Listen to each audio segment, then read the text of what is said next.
Milwaukee to Mayapur Introduction Part 2, Exalted Predecessors.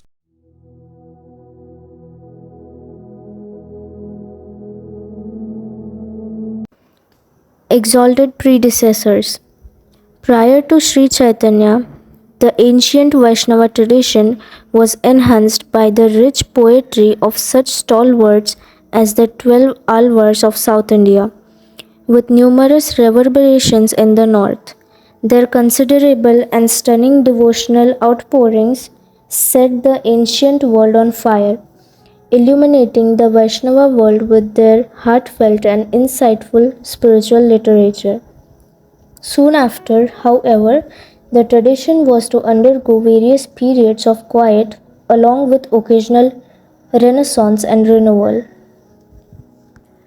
An important uprising of Vaishnava productivity occurred around 1000 CE, both before and after, for it was then that four great Vaishnava teachers emerged, offering their life example and scholarly commentaries on the standard texts of the tradition. Their names should be known: 1. Vishnu Swami, 800 CE, though scholars often date him much later. 2. Ramanuja, 1017 to 1137 CE. 3. Nimbarka, ca. 1100 CE, though scholars again tend to give him a much later date, while practitioners often date him to prehistoric times. And 4. Madhva, 1238 to 1317 CE. These teachers systematized the already existing Vaishnava lineages known as the Rudra, Shri, Kumara and Brahma Sampradayas respectively. There were other important influences on Sri Chaitanya's Vaishnavism. Jayadev, 12th century, in his classic text Gita Govinda, focused on the sweet love of Radha and Krishna. For this reason, his exalted, esoteric lyric became dear to Sri Chaitanya's heart.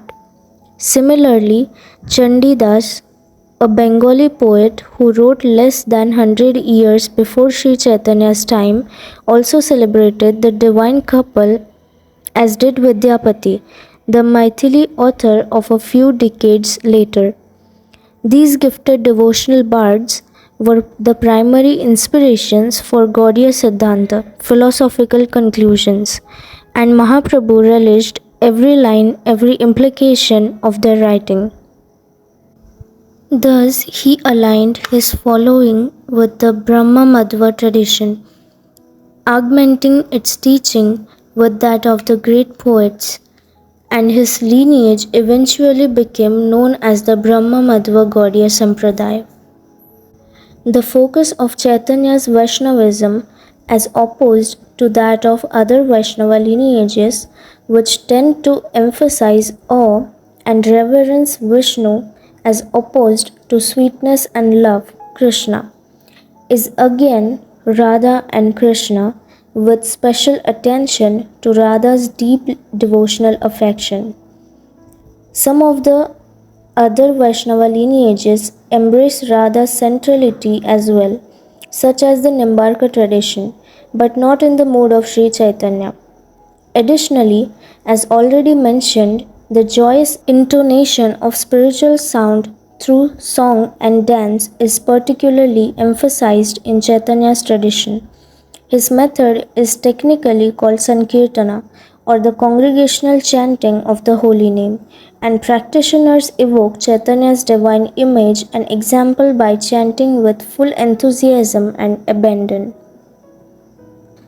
The Hare Krishna Mahamantra, in essence, Hare Krishna, Krishna Krishna, Hare Hare, Hare Rama, Rama Rama, Hare Hare, again is the mainstay of Mahaprabhu's process of self-realization, and through chanting those specific names, it is taught one comes to associate with Krishna himself in one's heart of hearts. This is because of the purity and selflessness of the mantra. In translation, it basically means, O Lord, O divine energy of the Lord, please engage me in your service. Thus, in chanting it, one asks only for devotional engagement without expectation of remuneration or any earthly pleasure. But Mahaprabhu's teaching is also non sectarian. Any authentic names of God he taught could procure the same effect. This is so because God and His name, being on the absolute platform, are considered non different. The name is thus totally spiritual, though composed of letters with which we are familiar and vocalized by a material tongue. The sound reaches us from another dimension. One need merely chant it to know for sure. The sound will overtake practitioners with its spirituality if they but offer themselves to it on a regular basis with full enthusiasm. It should also be highlighted that Gaudiya Vaishnavism is a monotheistic tradition, seeing the many forms of Krishna as expansions or incarnations of one supreme Godhead.